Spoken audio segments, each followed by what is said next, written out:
It's day 4 of making a painting for every single day of this calendar year. That's 365 paintings by the end of the year, and I lost my little square that is the size of the calendar, so I made a new one, got it cut out, and I'm tracing that little square onto some canvas that I will then paint and cut out and glue up onto that calendar. It's been a chilly winter to start the year out, and I have been making little paintings to go with that cold, frosty winter feel. So as requested, it's time to warm up a bit with a nice steaming cup of coffee, but of course we're going to have it by the windowsill so we can enjoy that winter scene together while we drink that toasty cup of coffee or cocoa. This is definitely a trust the process one because I was unsure as I was going through this if it was going to end up turning out the way that I wanted it to. Of course, starting out with a little layout of the window, the coffee cup, the little saucer, the windowsill for the coffee to be on, or like a table. It's sitting on a surface, a sturdy surface, so we don't lose our toasty cup of coffee. And then getting in here with some little trees off in the distance of the winter scene there.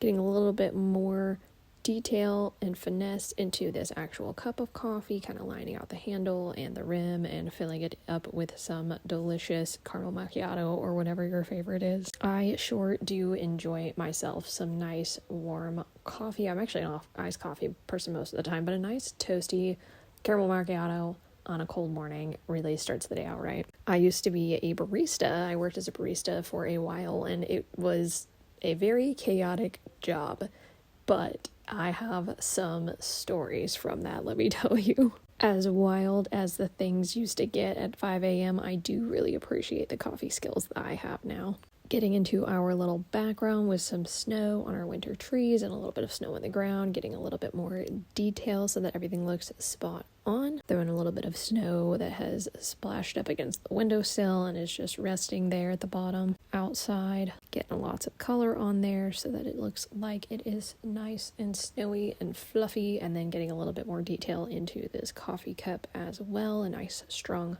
highlight to make our cup look super shiny and glossy and delicious and warm and inviting. Then I think it's time to go ahead and get this cut out. Now, about halfway through cutting this out, I realized that I forgot to write the date in the corner, and I really liked how that turned out on the last one, so I'm going to tape it back up and get that on there really quickly. Just a nice little square in the corner for us to put the 4th for January 4th in the corner, and it's time to go ahead and get it glued up onto the map. I can't wait to hear your comments with what you think about this one. I think it turned out better than I had hoped. I sure hope you like it, especially if this was your idea, and drop comments with what you want to see. Really quick before I head off to work, I'm going to go ahead and get the dates on the 1st and the 2nd of January that I hadn't gone on there just yet. I really do like the date in the corner so that we can keep track of where everything is and when everything was. I think maybe I need to work on my handwriting a little bit because it is kind of sad when I put the numbers on there. It just the lettering that I have is not quite up to par with the painting skills. So hopefully that will improve as the year goes on, and I might turn these into like little removable stickers and fill in the paintings, but I haven't quite decided that just yet. But there you go, 1st through 4th, we have dates on all of our little paintings, and I'm gonna get on to the 5th as soon as I get home.